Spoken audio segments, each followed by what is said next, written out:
আসসালামু আলাইকুম সবাইকে। আমি আশা করছি তোমরা সকলেই ভালো আছো।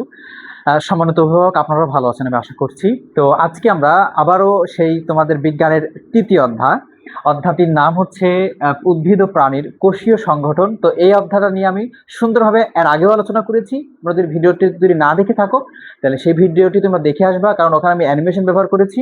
এবং আজকের ক্লাসটা তুমি যদি সম্পূর্ণভাবে করতে পারো ভাইয়া, তুমি এই ক্লাসটা নিজের আইডি শেয়ার রাখতে পারো, এমনকি ডাউনলোড করে রাখতে পারো। তুমি পরবর্তীতে যখন বইটা খুলবা তখন এই ক্লাসটা করবা আর বইটা একটু পড়বা, তাহলে দেখবা তোমার সব কিছু ক্লিয়ার হয়ে গেছে। কথা কি বোঝাতে পারছি ভাইয়া? আচ্ছা চলো ক্লাসটা শুরু করা যাক। আমরা পূর্ববর্তী ক্লাসের কিছু কথা আমি এই ক্লাসে রিপিট করব যাতে তোমাদের বুঝতে সুবিধা হয়। তো প্রথমেই আমাদের আলোচনার বিষয় হচ্ছে কোষ। আচ্ছা, তো কোষটা কি? কোষ হচ্ছে জীবের দেহ গঠন ও কাজের একক। জীবের দেহ গঠন ও কাজের একক। একটু উদাহরণ দিই।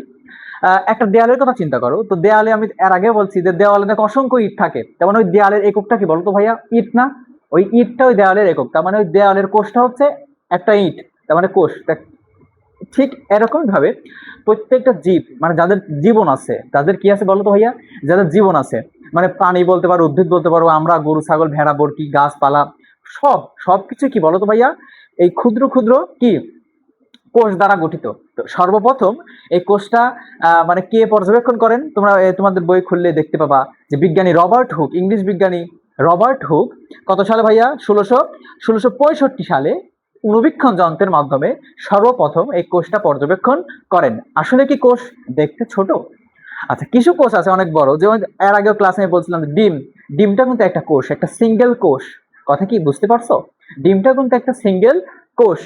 আচ্ছা, কোষ সম্পর্কে আমরা বুঝতে পারলাম যে আমাদের দেহে কোটি কোটি, প্রায় 30 ট্রিলিয়ন কোষ আছে। কত কোষ? কোটি ভাইয়া? 30 ট্রিলিয়ন, প্রায় মানে কোটি কোটি, মানে অসংখ্য, মানে হিসাব করা কঠিন। 30 ট্রিলিয়ন মানে অনেক হিউজ পরিমাণ, মানে এত পরিমাণ কোষ আমাদের শরীরে আছে। তার মানে বুঝতে সেই জিনিসটা কত ছোট, ক্ষুদ্র ক্ষুদ্র।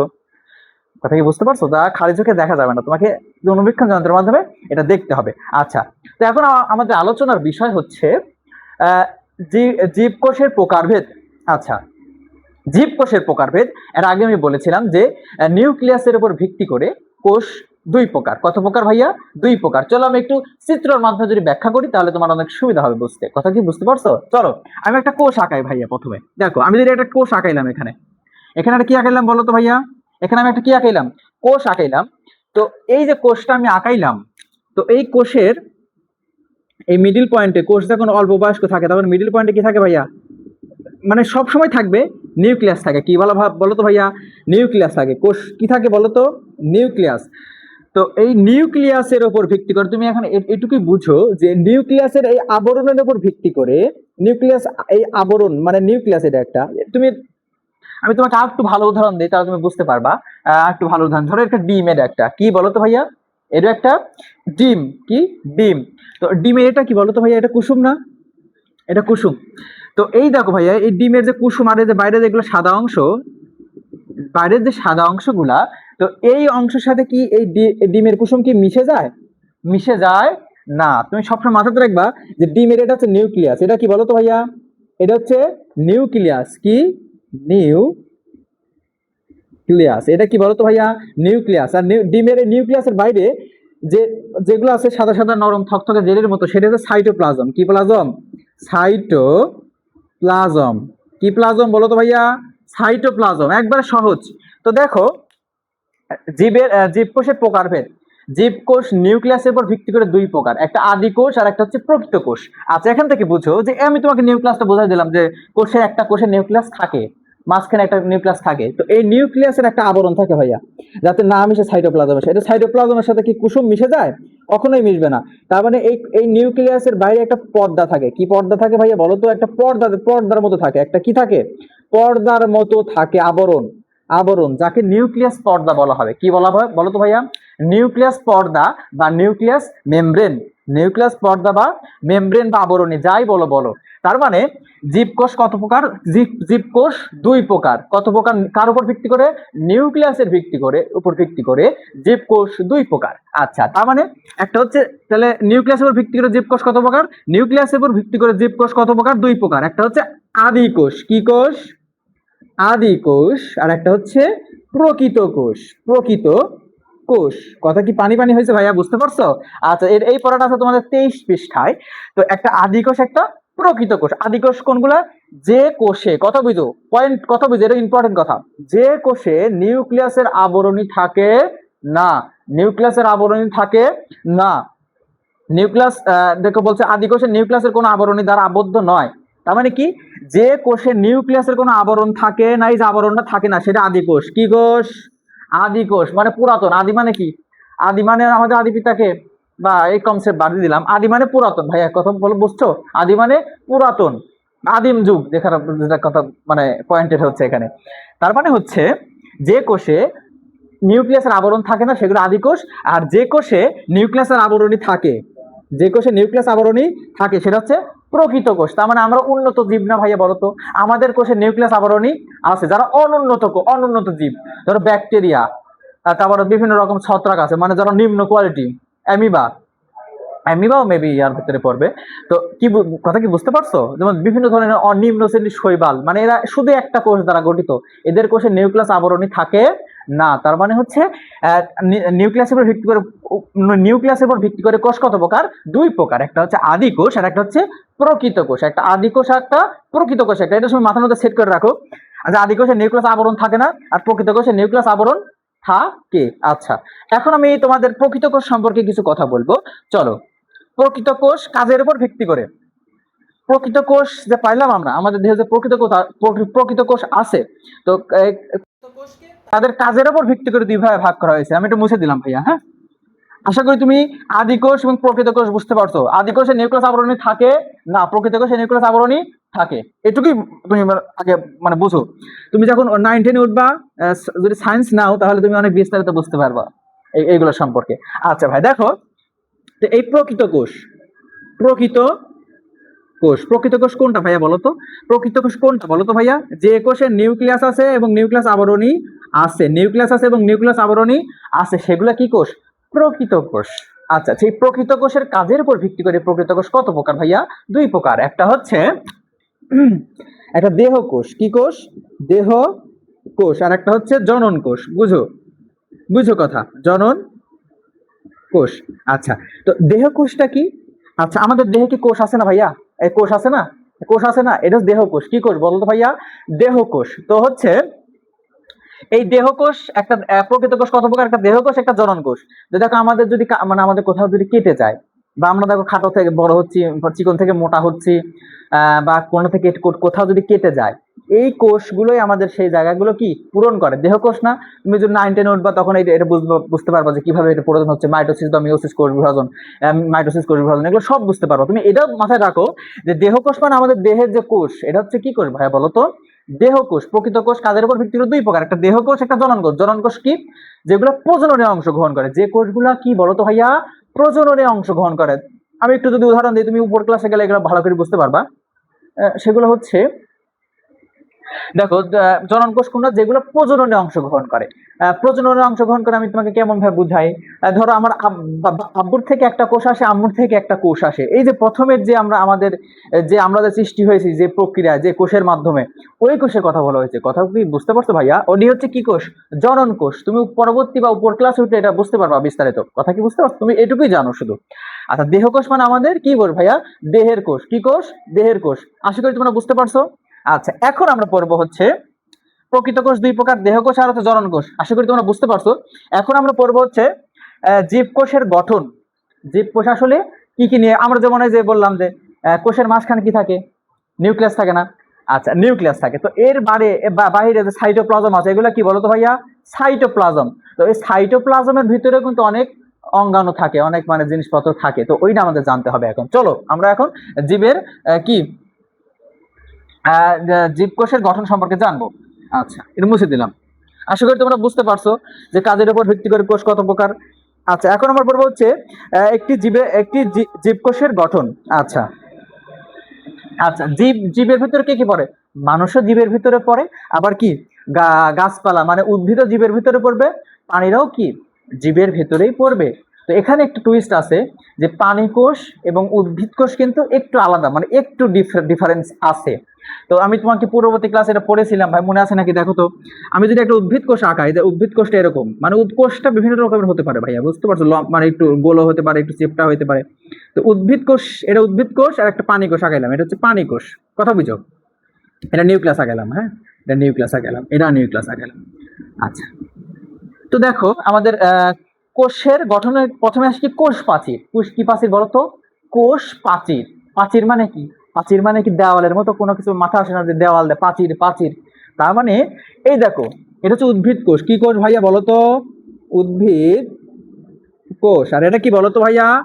প্রাণী কোষ। কি কোষ? প্রাণী কোষ, কথা বুঝছো? দেখো দেখো, উদ্ভিদ কোষের বাইরে একটা কি পর্দা দেখো, ইয়ে আছে না ভাইয়া, খোলের মতো দেখা যাচ্ছে না, লেয়ারের মতো দেখা যাচ্ছে না, এটা হচ্ছে কোষ প্রাচীর। কি প্রাচীর? কোষ প্রাচীর। কোষ প্রাচীর, এটা কি বলতো ভাইয়া? কোষ প্রাচীর। যা কোষ প্রাচীর, এই আমাদের দেহে কি কোষ প্রাচীর আছে? আমাদের দেহ কি শক্ত? দেখবো হচ্ছে উদ্ভিদের দেহ কি অনেক শক্ত না? দেখো বাইরে অনেক রুক্ষ, মানে অনেক মানে কাঠ হয়, মূল কথা। কোষ প্রাচীর আছে জন্য কি এদের দেখো কাঠ হয় অনেক শক্তিশালী, মানে উদ্ভিদ মারা গেলেও কি কাঠ অনেক শক্তিশালী না? তার মানে এই দেখো কোষের যে কোষ প্রাচীর, এই কোষ প্রাচীর থাকার কারণে উদ্ভিদের কোষগুলা কি দেখছো সিকিউরিটি পূর্ণ, দেখছো মানে কত শক্ত, আবরণ দ্বারা কি আবৃত থাকে না? এটা হচ্ছে কোষ প্রাচীর। পানি কোষে কোনো কোষ প্রাচীর থাকে না, পানি কোষে কোনো কোষ প্রাচীর থাকে না। তো এখানে তোমাদের কি বলছে? শুধুমাত্র উদ্ভিদ কোষে কোষ প্রাচীর দেখা যায়, পানি কোষে কোনো কোষ প্রাচীর নেই। কথা কি বুঝতে পারছো? কোনো বাইরে কোনো লেয়ার আছে? লেয়ার নেই। এটি একটি জড় পদার্থ দিয়ে তৈরি। কোন কোন কোষ প্রাচীরের ছিদ্র থাকে, আছে না ভাইয়া ছিদ্র? এই ভাই আছে না ছিদ্র? এই দেখো কোষ প্রাচীরের ছিদ্র আছে। কথা কি বুঝতে পারছো? তার মানে কোষের চারিদিকের যে প্রাচীর, সেটাই কি কোষ প্রাচীর। তার মানে উদ্ভিদ কোষে কোষ প্রাচীর থাকবে, পানি কোষে কোনো কোষ প্রাচীর থাকবে না। এখন আমরা পড়বো হচ্ছে প্লোটোপ্লাজম। কি ভাইয়া বলো তো? প্লোটোপ্লাজম। প্লোটোপ্লাজমটা কি? প্লোটোপ্লাজম হচ্ছে কোষ প্রাচীরের অভ্যন্তরে পাতলা যে পর্দা বেষ্টিত জেলির ন্যায়। দেখো ভাইয়া, এই যে কোষ প্রাচীরের ভেতরে, এই যে কোষ প্রাচীরের ভেতরে, কোষ প্রাচীরের ভেতরে যে একটা পাতলা লেয়ারের মধ্যে থাকবে, আমি তোমাকে ডিম দিয়ে বুঝাইছিলাম। যদি এটা একটা ডিম হয়, তুমি যদি ডিমের খোলা হয়, এটা যদি ডিমের খোলা হয়, ডিমের দেখো এই যে এদিক দিয়ে পাতলা লেয়ার থাকে, এর ভিতরে তো সাদা সাদা এগুলো সাইটোপ্লাজম থাকবে। ডিমের একটা পাতলা লেয়ার থাকে না ভাইয়া? এ ভাইয়া লেয়ার থাকে না? তুমি দেখছো কি দেখো নাই? একটা পাতলা কিন্তু লেয়ার থাকে। তো এটাই কি বলতো ভাইয়া? প্লোটোপ্লাজম। কি প্লাজম বলতো? প্লোটোপ্লাজম। তো এই প্লোটোপ্লাজমের ভিতরে কিন্তু সব অঙ্গাণু থাকবে। কি? সব অঙ্গাণু থাকবে। কি কি অঙ্গাণু থাকবে? দেখো, কোষ প্রাচীরের অভ্যন্তরে পাতলা পর্দা বেষ্টিত জেলির ন্যায় আধা তরল বস্তুটিকে কি প্লোটোপ্লাজম বলে। একে জীবনের ভিত্তি বলা হয়। আচ্ছা, তো এই প্লোটোপ্লাজম মানে গোটাটাই, এই যে এর ভিতরে মানে নরম পর্দা সহ এর ভিতরে, এই নরম পর্দা সহ এর ভিতরে যে অঙ্গাণুগুলো থাকবে সবাই কি প্লোটোপ্লাজমের অন্তর্ভুক্ত। কথা কি বুঝতে পারছো ভাইয়া? সব কি প্লোটোপ্লাজমের ভিতরে আছে না? নিউক্লিয়াস, সাইটোপ্লাজম যা যা আছে সবাই প্লোটোপ্লাজমের ভিতরে আছে। আচ্ছা, তো দেখো একেই জীবনের ভিত্তি বলা হয়। আরেকটা কথা বলছে এখানে, এই এর তিনটি অংশ, কোষঝিল্লি, সাইটোপ্লাজম, নিউক্লিয়াস। আচ্ছা, তো এই যে তোমাকে বুঝাইলাম যে পর্দা সহ ভিতরে যা কিন্তু সবকিছু মিলাই কি, সবকিছু মিলাই হচ্ছে প্রোটোপ্লাজম। আর প্রোটোপ্লাজমের কয়টা অংশ আছে? তিনটা। এই প্রোটোপ্লাজম কি কি তিনটা অংশ আছে। কি কি অংশ আছে চলো একটু দেখাই দিই আমায়। আচ্ছা, আশা করি তোমরা বুঝতে পারছো কোষ প্রাচীর সম্পর্কে, এবং প্রোটোপ্লাজমটা আমি তোমাকে সুন্দর করে বোঝাই দিচ্ছি। দেখো, এটা যদি একটা কোষ হয়, কথা বুঝো ভাইয়া, এটা যদি একটা কোষ হয়, এটা যদি একটা কোষ হয়, তো এই যে কোষের এই যে এই যে এই যে এই যে পাতলা একটা লেয়ার, কথা বুঝো, এই যে লেয়ার সহ ভিতরে যেসব অঙ্গাণু আছে, ভিতরে যা কিছু আছে সব মিলে কি প্লোটোপ্লাজম। কি প্লাজম? প্লোটোপ্লাজম। আচ্ছা, আর প্লোটোপ্লাজম তিনটি অংশ। একটা হচ্ছে কোষ ঝিল্লি। কি ঝিল্লি ভাইয়া? কোষ ঝিল্লি। দেখো কোষ ঝিল্লি কি বলছে? সম্পূর্ণ প্লোটোপ্লাজমকে ঘিরে যে নরম পর্দা দেখা যায় তাকে কোষ ঝিল্লি বা সেল বলে। এটাই হচ্ছে সেই কোষ ঝিল্লি। এই দেখো কোষের পরে যে থাকবে এটাই হচ্ছে কি বলতো ভাইয়া? কোষ। পাতলা লেয়ার, এর নাম কি? কোষ ঝিল্লি। কোষ ঝিল্লি, কোষ ঝিল্লি। কথা কি বুঝতে পারছো ভাইয়া? এর নাম কি বলতো? কোষ ঝিল্লি। তারপরে কি ভাইয়া? এই যে তুমি এখন ডিমের উদাহরণ একটু মাথাতে রাখবে না, তুমি বুঝতে পারবে না ভাইয়া। আচ্ছা, ডিমের ভিতরে দেখো সাদা সাদা অসংখ্য ইয়ে থাকে না ভাই, সাদা সাদা কি বলতো? সাদা সাদা মনে করো ডিম ভেঙে দেখো এত একদিন, হ্যাঁ, ডিম ভেঙে দেখো যে এর ভিতরে কি সাদা সাদা থাকে না? সাদা সাদা জেলির মতো থকথকে নরম পদার্থ, এটা হচ্ছে সাইটোপ্লাজম। ওটা কি বলতো ভাইয়া? এর ভিতরে নরম পদার্থ থাকে না? নরম পদার্থ থাকে না ভাইয়া? নরম পদার্থ থাকে, এর নাম কি? সাইটোপ্লাজম। এর ভিতরে যে নরম পদার্থ থাকে জেলির মতো, ওর নাম কি? সাইটোপ্লাজম। সাইটোপ্লাজম কি নাম? সাইটোপ্লাজম। দেখো সাইটোপ্লাজম থেকে নিউক্লিয়াসকে বাদ দিলে প্রোটোপ্লাজম। আচ্ছা দেখো, তার মানে গোটাটা হচ্ছে প্রোটোপ্লাজম। গোটাটা কি বলতো ভাইয়া? গোটাটা প্রোটোপ্লাজম। তার ভিতরে যে যে এই যে নরম যেগুলো থাকে সেগুলো সাইটোপ্লাজম। আর সাইটোপ্লাজমের ভিতরে কি থাকে বলে ভাইয়া? ভাই বলো তো, একটা নিউক্লিয়াস থাকে না? ভাই একটা নিউক্লিয়াস থাকে না? একটা নিউক্লিয়াস থাকে। দেখো একটা নিউক্লিয়াস আগাইলাম, এটা নিউক্লিয়াস আবরণী। আমি নিউক্লিয়াস নিয়ে কথা বলবো। এটা নিউক্লিয়াস, এটা হচ্ছে ক্রোমোজোম নিউক্লিয়াসের ভিতরে, এগুলো নিউক্লিয়াস। আর এটা কি বুঝতে পারছো? এটা কি? নিউক্লিয়াস। বলছে কি গোটাটা হচ্ছে প্রোটোপ্লাজম। গোটাটা কি বলো তো ভাইয়া? প্রোটোপ্লাজম। তো এখানে কথা বলতে দেখো যে প্রোটোপ্লাজম থেকে নিউক্লিয়াসকে বাদ দিলে যে অর্ধতরল অংশটি থাকে সেটাই সাইটোপ্লাজম। তার মানে প্রোটোপ্লাজম থেকে যদি আমি এইটা বাদ দিই, শুধু নিউক্লিয়াসটা বাদ দিই, যা থাকবে সবই কি?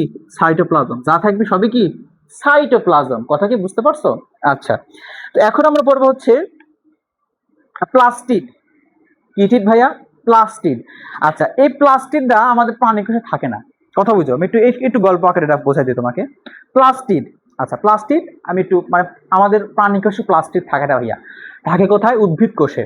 আচ্ছা, আমাদের গা পাখি সবুজ, দেখো তো ভাইয়া, সবুজ বা লাল নীল সবুজ হলুদ দেখা যায় কি না? আমরা কি নিজের খাদ্য নিজে তৈরি করতে পারি? পারি না। কারণ কি? কারণ আমাদের কি কোষে প্লাস্টিড নেই। প্লাস্টিড 3 প্রকার। কয় প্রকার? 3 প্রকার। তুমি যখন 9-10-এ উঠবা তখন তুমি কি ভালো করে জানতে পারবা যে কোরোপ্লাস্ট, কোমোপ্লাস্ট, লিউকোপ্লাস্ট এগুলা কি। আর তুমি এটুকু ধারণা রাখো যে প্লাস্টিড 3 প্রকার বললাম। তো প্লাস্টিড আছে জন্য উদ্ভিদের পাতা কি বলো তো ভাইয়া? সবুজ। বা দেখো উদ্ভিদের ফুল লাল নীল হয়, সাদা হয়, কালো হয়। উদ্ভিদের আবার শিকড় আবার দেখো সাদা হয়। তো এই উদ্ভিদ কোষে কি বলতো ভাইয়া? উদ্ভিদ কোষে প্লাস্টিড আছে জন্যই দেখো বিভিন্ন রকমের হয় উদ্ভিদের বিভিন্ন অঙ্গাণু, বিভিন্ন কালারফুল হয়। কথা কি বুঝতে পারছো? আমাদের কি সেরকম হয়? আমাদের কি সেরকম হয় বলো? তার মানে আমাদের কোষে প্লাস্টিড নেই। আমাদের কোষে কি বলতো ভাইয়া? প্লাস্টিড নেই, তাই জন্য আমরা নিজের খাদ্য নিজে তৈরি করতে পারি না। উদ্ভিদের কোষে প্লাস্টিড আছে। প্লাস্টিড কত প্রকার? 3 প্রকার। কোমোপ্লাস্ট, লিউকোপ্লাস্ট আর হচ্ছে কি মাত্রই বললাম, ভুলে গেলাম। যাই হোক, তুমি যখন হচ্ছে উপর ক্লাসে উঠবা তখন তুমি এই সম্পর্কে জানতে পারবা। ক্রোমোপ্লাস্ট, লিউকোপ্লাস্ট আর ভুলে গেলাম। যাই হোক, কথা কি বুঝতে পারছো ভাইয়া? তো এটা হচ্ছে মূল কথা। আমাদের কোষে কি? আমাদের কোষে প্লাস্টিড নেই জন্য আমাদের কি নিজের সাথে নিজে তৈরি করতে পারি না। এই দেখো এখানে সুন্দর করে বলছে, দেখো প্লাস্টিড এগুলো হচ্ছে বর্ণধারকও বলা। দেখো বর্ণ, রং। আচ্ছা, সাধারণত প্রাণী কোষে কোনো প্লাস্টিড থাকে না। প্লাস্টিড উদ্ভিদ কোষের প্রধান বৈশিষ্ট্য। প্লাস্টিড হচ্ছে উদ্ভিদ কোষের প্রধান বৈশিষ্ট্য। দেখো পাতা, ফুল বা ফলের যে বিচিত্র রং আমরা দেখতে পাই প্লাস্টিডের কারণে তা হয়ে থাকে। আচ্ছা, সবুজ প্লাস্টিড প্রধানত খাদ্য তৈরি করে। দেখছো সবুজ প্লাস্টিড প্রধানত কি তৈরি করে? এটা হচ্ছে কোরোপ্লাস্ট। এটা কি প্লাস্ট? কোরোপ্লাস্ট। তুমি বললাম না, পরবর্তী ক্লাসে বুঝতে পারবা। আচ্ছা, তার মানে সবুজ প্লাস্টিড খাদ্য তৈরি করে। আর অন্যান্য রঙিন প্লাস্টিড লিউকোপ্লাস্ট। এগুলো রঙিন প্লাস্টিড, লিউকোপ্লাস্ট আর একটা বর্ণহীন ক্রোমোপ্লাস্ট একটা আছে, মনে পড়ছে। তো এই 3টা প্লাস্টিড উদ্ভিদের বিভিন্ন বর্ণ সৃষ্টি করে।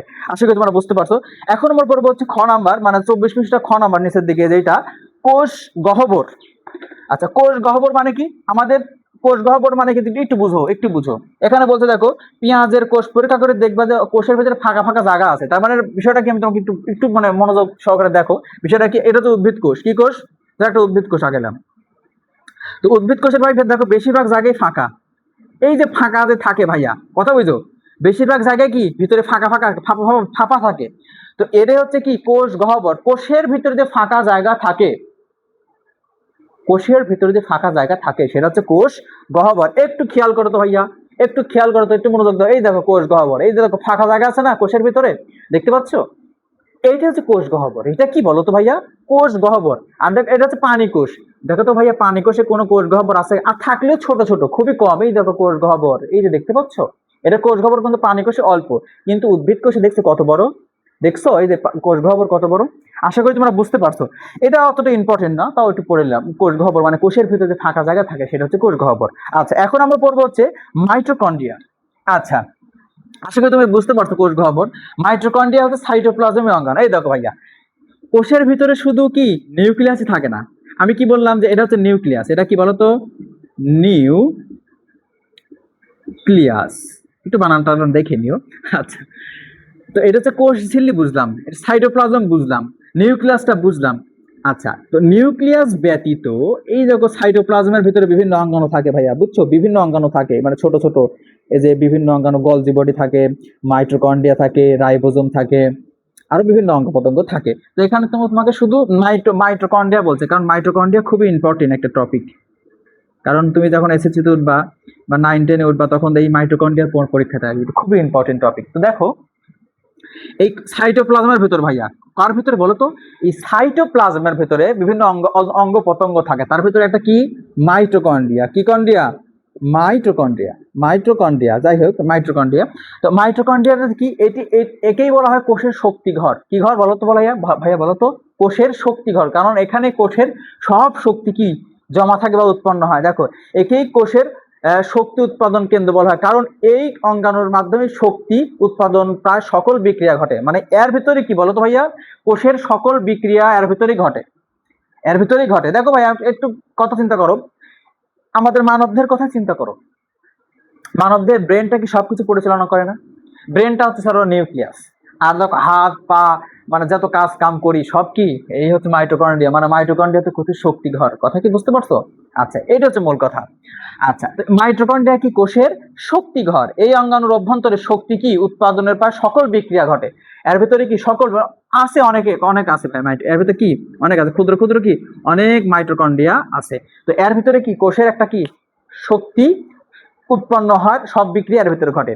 তার মানে এই মাইটোকন্ড্রিয়াটি উদ্ভিদ কোষেও আছে, প্রাণী কোষেও আছে। কি কোষে আছে? উদ্ভিদ কোষেও আছে, প্রাণী কোষেও আছে। আচ্ছা, এখন আমরা পড়বো হচ্ছে নিউক্লিয়াস। কি কি নিউক্লিয়াস? আশা করি তোমরা বুঝতে পারছো, মাইটোকন্ড্রিয়া বুঝতে পারছো। আচ্ছা, মাইটোকন্ড্রিয়া হচ্ছে কোষের শক্তিঘর, এটা সাইটোপ্লাজমের অঙ্গাণু, মানে সাইটোপ্লাজমের মধ্যে থাকে। ওই যে ডিমের কথা চিন্তা করো, ডিমের যে সাদা অংশ আছে না ভাইয়া, এই সাদা অংশের ভিতরে এই মাইটোকন্ড্রিয়া পাওয়া যাবে। কথা কি বুঝতে পারছো? সাদা অংশের ভিতরে মাইটোকন্ড্রিয়া পাওয়া যাবে। আর এটা সেই ডিমের কুসুম, কুসুমটাই কি নিউক্লিয়াস। আচ্ছা, এখন আমি তোমাকে বুঝাবো হচ্ছে নিউক্লিয়াস সম্পর্কে। এই নিউক্লিয়াস সম্পর্কে আমি তোমাকে বিস্তারিত এখন বুঝাবো। দেখো, একবারই সহজ ভাইয়া, একবারই সহজ। দেখো, আচ্ছা, আমি যদি এটা এই কোষটা আমি আবার আঁকাই, একটু শুরু করে আঁকালাম, তো এইটা হচ্ছে সেই নিউক্লিয়াস, এটাই সেই নিউক্লিয়াস। আমি যদি একটু জুম করে আঁকাই এই জিনিসটাকে, নিউক্লিয়াসটাকে একটু বড় করে আঁকাবো, হ্যাঁ ভাই, একটু জুম করলাম। এই ধরো এটা নিউক্লিয়াস, এটা কি বলতো ভাইয়া, নিউক্লিয়াস, এটাই কি বলতো, সেই নিউক্লিয়াসটা একটু আঁকাইলাম। আচ্ছা, এটা দেওয়ার কারণ আছে, তোমাকে বোঝাচ্ছি। আচ্ছা, এই নিউক্লিয়াসের এগুলা কি বলতো ভাইয়া, নিউক্লিয়াস পর্দা না, নিউক্লিয়াসের যে পর্দা, এটা নিউক্লিয়াসের পর্দা, পর্দার মাঝখানে মাঝখানে একটু ফাঁক থাকে ভাইয়া, একটু জুম করে যদি দেখাই, দেখো নিউক্লিয়াসের পর্দা, এই নিউক্লিয়াসের পর্দার মধ্যে কি থাকে বলতো, ফাঁক থাকে। কি থাকে বলতো ভাইয়া, ফাঁক থাকে। আচ্ছা, আর এই যে নিউক্লিয়াসের বাইরে দিয়ে যে একটা কি থাকে, লেয়ার থাকে, একটা কি থাকে ভাইয়া, লেয়ার থাকে। তুমি ডিমের উদাহরণ সবসময় মনে রাখবা, ডিমের কুসুম কি সবসময় কি মিশে যায়? মিশে যায় না। তার মানে ওর দিকে বাইরের দিকে কি আছে, একটা লেয়ার আছে। কি আছে বলতো ভাইয়া, একটা লেয়ার আছে। এই লেয়ারটা হচ্ছে কি নিউক্লিয়াসের কি বলতো ভাইয়া, এই গোটাটা কি বলো, এর তো নিউক্লিয়াসের মধ্যে বিভিন্ন ক্রোমোজোম থাকবে বা ক্রোমাটিন বস্তু থাকবে, এটা দিয়ে দিলাম।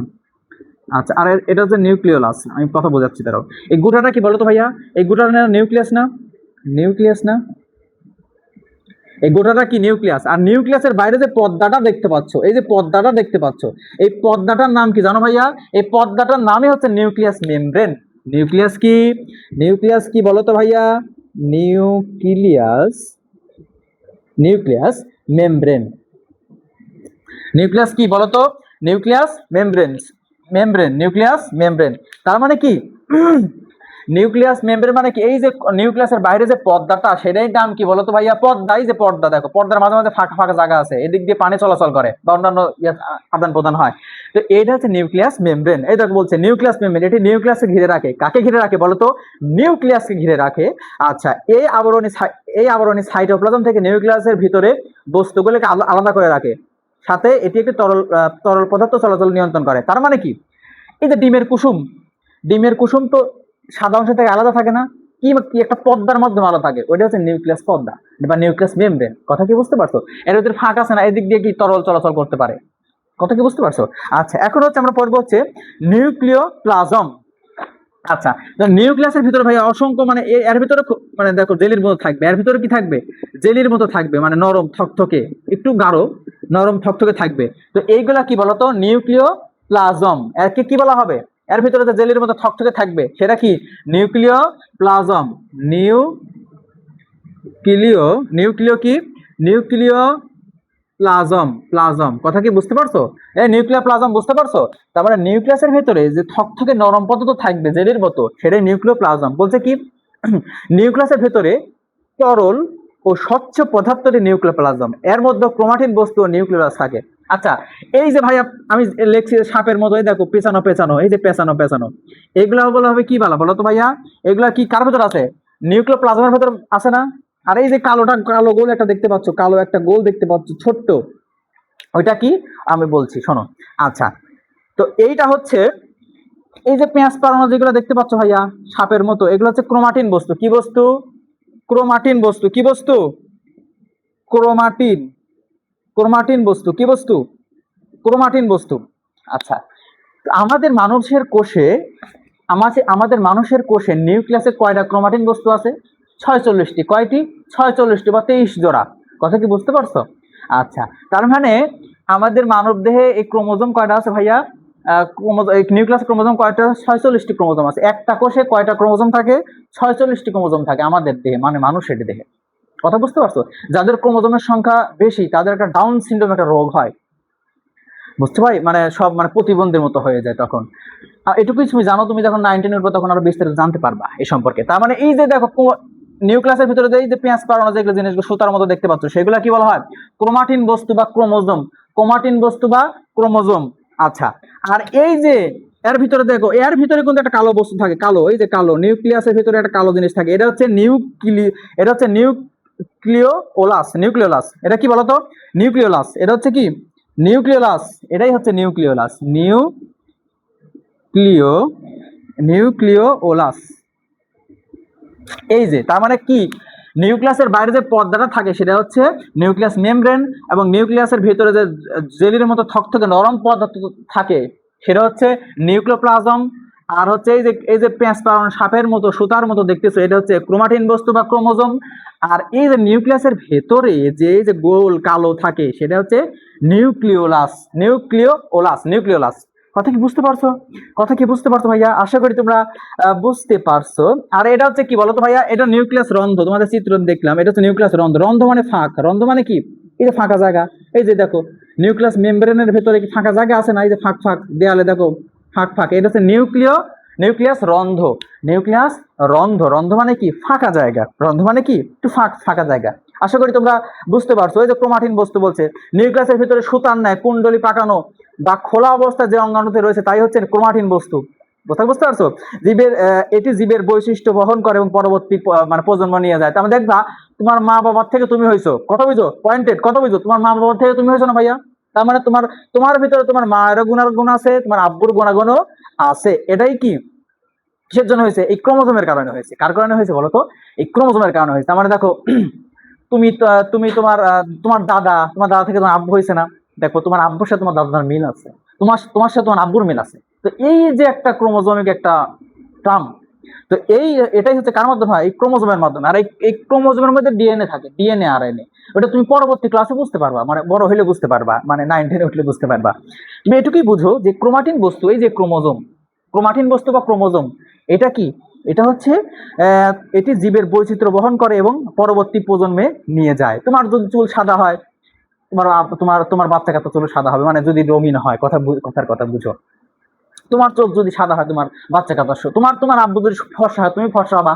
তোমার আব্বু বা যদি কালো হয়, আব্বু কালো হয়, তো তুমি কালো হবে। এটাই তো কথা রে ভাই, এটাই তো কথা। তোমার আব্বু যদি লম্বা হয়, তুমিও লম্বা হবা। তোমার আব্বু যদি খাটো হয়, তাহলে তুমি খাটো হবে। এটাই তো কথা।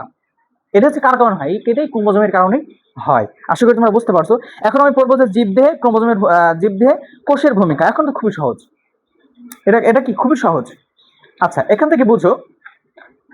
আচ্ছা, আমাদের দেহ কি বলতো, অসংখ্য কোষ নিয়ে গঠিত না, অসংখ্য কোষ নিয়ে গঠিত না। আচ্ছা, অনেকগুলো কোষ নিয়ে কি হয়, একটা টিস্যু গঠন করে। ধরো এখানে একটা টিস্যু গঠন করছে, এটা একটা টিস্যু, অনেকগুলো কোষ নিয়ে একটা টিস্যু গঠন করছে। অনেকগুলো টিস্যু নিয়ে কি একটা অঙ্গ তৈরি হয় না, ধরো আঙ্গুল তৈরি হয়েছে, একটা আঙ্গুল তৈরি হয়েছে। অনেকগুলো অঙ্গ মিলায় একটা কি একটা তন্ত্র তৈরি হয়। একটা কি তৈরি হয় বলো তো ভাই? একটা তন্ত্র। যেমন শ্বসন তন্ত্র কোনটা কোনটা? নাক, গলা, ফুসফুস মিলাই কি শ্বসন তন্ত্র। তো কোষ হচ্ছে উদ্ভিদের বা জীবের সবচেয়ে মানে নিম্ন পর্যায়ে, মানে একটা ছোট এক একক। ওই যে তোমাকে বললাম যে গঠন ও কাজের একক। আচ্ছা, তুমি এগুলা রিডিং করে নিয়ে বুঝতে পারবা। আশা করি তোমরা, আমি আমার সর্বোচ্চটা দিয়ে বোঝানোর চেষ্টা করছি। আর তাও যদি সমস্যা থাকে তুমি কমেন্ট করে আমাকে জানাবা যে ভাই আমি এখানে বুঝতে পারি নাই।